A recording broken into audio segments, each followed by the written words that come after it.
이재명이 가는 곳마다 수상한 돈질을 많이 하는데 성남FC, 성남시민축구단입니다. 성남풋볼클럽, 성남시민축구단 후원금을 약 160억 이상을 받아가지고 이 돈을 어디에 쓰느냐, 이 돈이 사용된 곳이 어디냐, 그리고 이 자금이 어디로 가고 있느냐 하는 부분에 대해서 지금 성남지방검찰과 성남경찰서의 수사, 그동안 2015년에 있었던 일인데 2018년에 장영하 변호사가 이 부분에 자금이 이상하다 이래서 장영하 변호사가 2018년 6월에 분당경찰서에 고발을 했습니다. 바른미래당의 성남적폐진상조사 특별위원장으로서 고발했는데 이걸 거의 3년 반 이상 걸쳐서 결론을 내리지 않다가 마지막에 결론을 내렸습니다만은 불기소, 이건 문제가 없다는 식으로 성남지청이, 성남경찰서가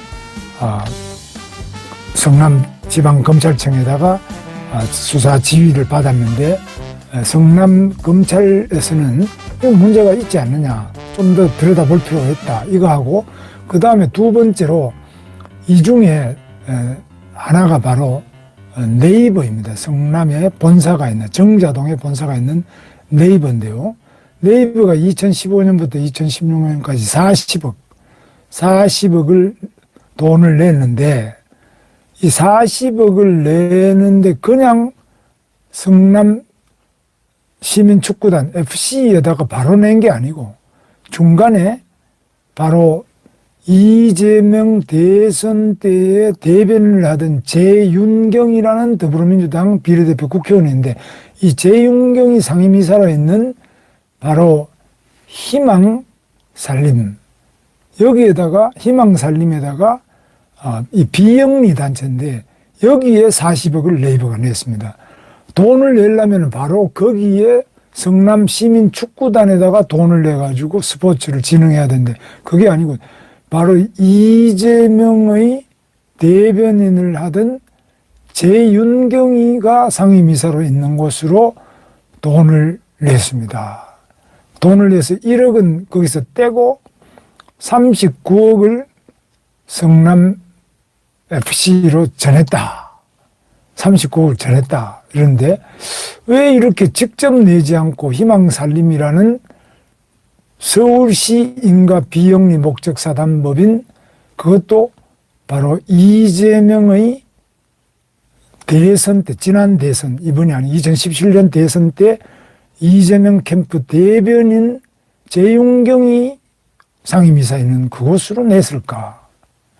그리고 이 돈의 흐름이 이상하기 때문에 바로 이 담당하던 성남지검의 지청 검사가 바로 금융정보분석원, FIU라고 그러죠.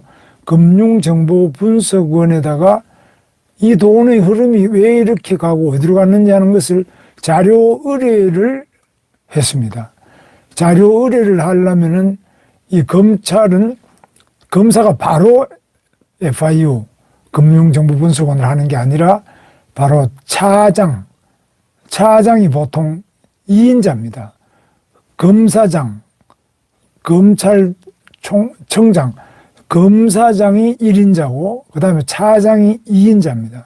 그 2인자인 차장, 박하영 성남지청 차장의 전결로, 뭐 이건 지청장까지 갈 필요 없이 전결로 FIU에 요청을 했는데, 요청서를 보냈는데 여기에 대해서 성남지청 차장이 이 전결로 대검, 김호수가 있는 대검에다가 FIU 자료 의뢰 요청서를 보냈는데 대검에서 이거는 미흡한 부분이 있어서 하지 말자 이렇게 반려를 시켜버렸습니다. 그럼 자금을 파악을 해야지만 이게 불법인지 아닌지 아는데 자금 흐름을 중간에 김호수 대검찰청이 차단을 시켜버렸습니다. 그러니까 이 박아영 성남지청 차장이 2인자가 사표를 냈습니다. 그런데 성남지청의 1인자는 바로 박은정 지청장입니다. 박은정 지청장은 대검찰청에 추미애가 있을 때 바로 감찰관입니다. 그래서 이 박은정은 추미애, 친문 이 아주 핵심적인 인물입니다. 그래서 승진을 해서 대검에서 확실히 추미애 말도 잘 듣는다. 이래가지고 당시 윤석열 총장이 있을 때인데도 추미애 말을 들으면서 윤석열을 징계하는데도 직접 자기가 나서가지고 바로 대검 감찰관으로서 윤석열을 징계 결의를 올리고 이렇게 한 거죠. 그래서 이 박은정이가 이쁘게 보여가지고 성남지청장으로 왔는데 이 사람이 제대로 하려는 검사들 평검사와 박아영 성남지청 차장을 가로막아버린 겁니다. 막아버리니까 박아영 차장이 사표를 내서 지금 떠들게 됐는데요. 자, 그러면 성남경찰서에서도 분당경찰서 수사 중인데 분당경찰서에도 당시에 장영하 변호사가 야당인데 여기서 고발을 했기 때문에 이걸 수사를 하다가 뭐 3년 이상 끌다가 이제 올해 이재명이가 확실하게 후보가 될 것 같으니까 후보가 되고 난 다음에 이거는 불구속 이렇게 올렸습니다. 근데 이건 실제로 송치를 안 하고 불송치라는 것은 경찰이 수사를 해가지고 검찰로 보내지 않고 끝내는 것을 불송치라고 합니다. 검찰로 보내는 것은 꺼내가지고 이제 기소 의견으로 올릴 수도 있고 불송치라는 것은 기소하지 않고 재판에 붙이지 않고 바로 끝내겠습니다. 근데 끝내도록 마무리를 해버렸습니다. 그러니까 성남에 있는 경찰서는 다 이재명이하고 짜고 하는 그런 식으로 한 덩어리가 되어 있습니다.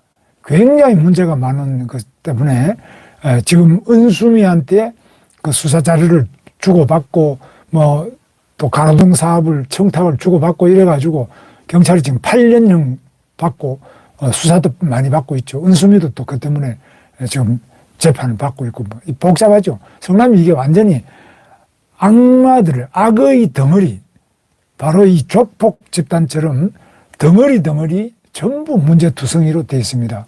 그래서 여기에 대해 가지고 성남의 지금 검찰의 박은정 지청장과 그 밑에 박아영 차장과 평검사들 사이에 알려 그리고 이 박하영 차장이 바로 FIU 금융정보분석원 자료 요청을 대검에 보냈는데 김호수가 이걸 또 반려를 시키면 김호수는 또 이 수사를 더 못하게 바로 이재명이 편에 서가지고 이걸 막고 있습니다.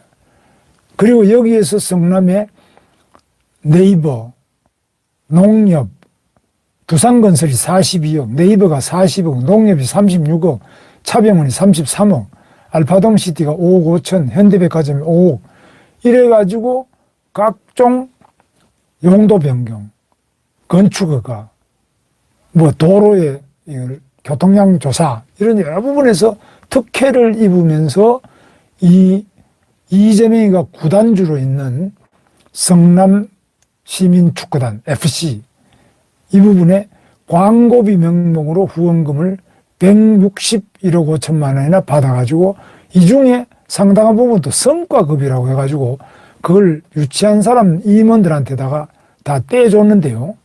이것도 좀 특이한 일입니다. 그런데 이걸 보면은 수상한 성과급이 지금 약 한 30억 이상이 밖으로 빠져나갔다고 보는데 이게 어디로 갔냐?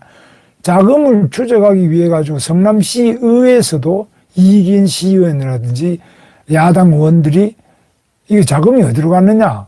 자료를 달라고 해도 성남 시민축구단은 이거는 우리는 시의 산하기관이 아니고 산하단체도 아니고 우리는 뭐 그냥 상법상의 법인인데 우리가 제출할 의무가 없다 이렇게 거절을 하고 또 경찰은 수사도 안 하고 검찰은 또 자금을 추적하려고 금융정보분석원 FIU에 요청을 하면은 검찰이 요청하는데 김호수 검찰총장이 이거를 막아버리고 이런 어떤 핵에 망치간 일들이 계속 일어나는데 이 이재명이 가는 데마다 이렇게 비리 덩어리고 비리가 전부 돈하고 관계되어 있고 바로 자기 권한을 이용한 인허가와 관련되는데 이게 경찰하고 유착이 돼가 한 덩어리, 검찰하고 또 한 덩어리, 뭐 각 그 지역의 대기업, 네이버, 두산건설, 뭐 이런 차병원, 농협 여기하고 또 한 덩어리가 돼가지고 이런 짓을 하고 있습니다. 그런데 원래는 이 성남시민축구단이라는 거 일화, 통일교에서 하는 일화라는 축구단이 있습니다. 그 일화 축구단이 프로축구에서부터 없어지면서 성남시민축구단으로 바뀐 거죠. 이때 이 정관에 성남시민축구단 정관에는 기업 광고를 수주한 임직원은 광고료의 최대 10%, 공무원은 20%, 일반 시민 20%를 받는다 이러는데 실제로 160여 원을 받았기 때문에 20% 같으면 한 32억 원이 성과금으로 바깥으로 갔는데 어디로 갔냐? 이거 좀 밝혀야 될 거 아니냐? 이게 이재명한테 간 거 아니냐? 그러면 당시 이재명이 성남시장일 때 성남부시장을 하고 또 권한대행까지 지낸 이재철 국민의힘 국민검증특위위원이 있습니다. 거액의 후원금을 대기업에서 모금을 하려면 시청 고위 관계자라야만 가능하다. 안 그러면 누가 40억, 42억을 누가 내겠습니까? 40억을 낼 때는 바로 두산건설이 42억을 냈는데 그거는 병원을 지을 수 있는 병원 부지를 두산건설이 가지고 있었는데 이것을 상업용지로 용도 변경을 하는 권한이 시장한테 있습니다. 그 용도 변경을 하는 조건으로 그럼 땅값이 수조로 조 단위로 뛰어버리니까요. 그럼 이렇게 이익을 조 단위로 보면서 성남 시민축구단에다가 42억을 냈다. 이게 두산건설 케이스입니다. 그 다음에 네이버도 마찬가지로 거기 자기들의 본사를 지으면서 분당에서 수서로 가는 고속도로에 거기에 연결하는 도로를 해가지고 교통이 확 좋아지죠. 이런 여러 가지 이권을 줘야만 후원금을 내는데 네이버도 40억을 냈습니다. 그거는 이권을 줄 수 있냐 없냐 하는 것은 일반 말단 공무원은 권한이 없습니다. 그래서 적어도 상당한 국장급이든지 뭐 시장이 이거 확실히 보장한다. 시장의 보증이나 국장급이든지 고위직이 아니고는 이런 바로 용도 토지의 병원 용지를 상업 용지로 바꾼다든지 어떤 도로에다가 이 기업의 회사 정문을 나오는 차가 그리로 도로를 새로 개설을 접속을 한다든지 이런 것들은 불가능합니다. 그래서 전부 고위직이 바로 이렇게 모금을 수십억을 할 수 있는 겁니다. 말단은 안 됩니다. 그래서 누가 수당을 알아보는지 알아보려고 해도 시장 권한대행, 당시에 이제 이재명이가 또 시장 나오기 때문에 그 기간 동안, 시장 선거 기간 동안에는 권한대행을 이재철 시장이 하고 있었는데 시장 권한대행에게도 알려주지를 않고 이렇게 하고 있다가 지금은 검찰에서 금융정보분석원을 통해서 알아보려고 해도 이걸 검찰총장이 차단하고 있습니다. 그러면 여기에 분명히 무슨 검은 구린 구석이 있다. 문제가 있다. 이렇게 생각하지 않을 수 없습니다. 그래서 이런 부분에 대해서 알아야 되는데 지금 보면은 성남의 이 후원금이 어디에서 쓰여졌느냐. 그런데 여기에 성남시민축구단에 여기에 지금 핵심적인 그 간부들이 이제 있습니다. 후원금에 성남시민축구단에 이재명이 측근이 전부 다 거기에 있는데요. 바로 이 조폭 집단의 공범 공생관계와 똑같습니다. 이석훈이가 바로 성남시민축구단의 전 대표인데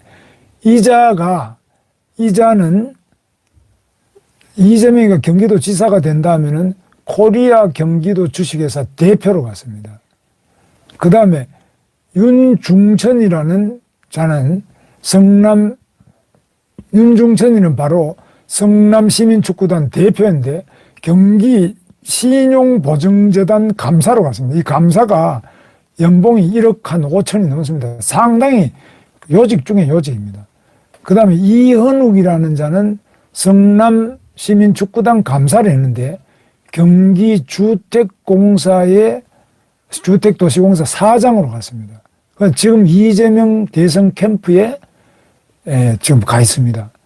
뭐 정진상이 김용희하고 같은 겁니다. 그래서 이들이 전부 다 이재명의 측근들이 성남 시민축구단 FC의 대표이사를 하고 또 그 다음에 지금 이현욱이도 감사를 성남 FC 감사를 하다가 지금은 성남 주택도시공사라 그러면은 경기도에서 가장 큰 데입니다.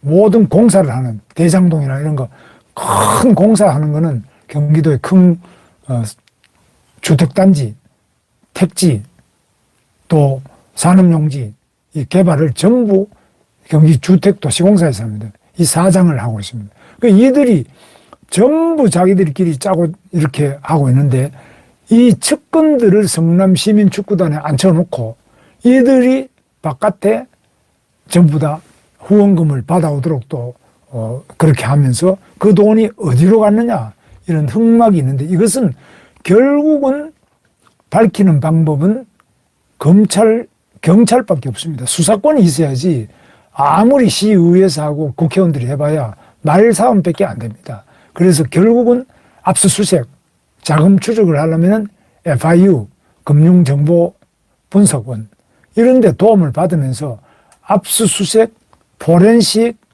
자금 추적 이런 것들을 하지 않고서는 이 자금 흐름을 밝힐 수가 없습니다. 그래서 그러면 그 당시에 네이버한테도 뭐 40억을 네이버가 냈으니까요.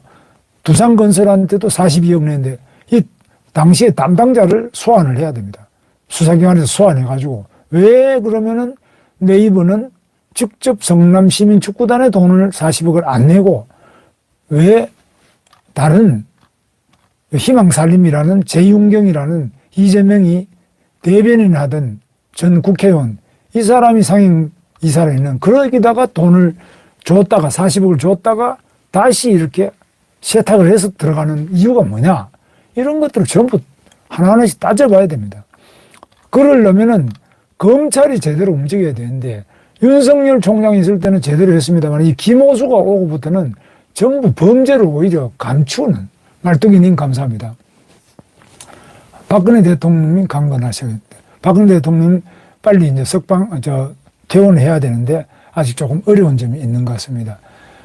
그래서 이런 부분에 대해서 확실하게 밝혀낼 책임이 검찰이 있는데 이 검찰의 김호수 총장이 윤석열 검찰총장 할 때는 부정선거든지 원전이든지 뭐 모든 것을 제대로 수사를 했는데 지금 김호수는 오히려 범죄 사실 이재명이 같은 게 덮어주고 문재인 관련된 건 덮어주는 이런 마치 오히려 제대로 정의를 밝히는 게 아니라 사실을 은폐하고 덮어나가는 이런 역할만 하고 있기 때문에 보통 이 잘못된 게 많은 게 아닌데 그래서 이런 부분들은 완전히 지금 우리가 대통령 선거에 3월 9일에 바로 정권을 교체해서 이 더럽게 묵은 지난 5년 동안 묵고 묵은 대장동 비리, 성남FC의 비리 그리고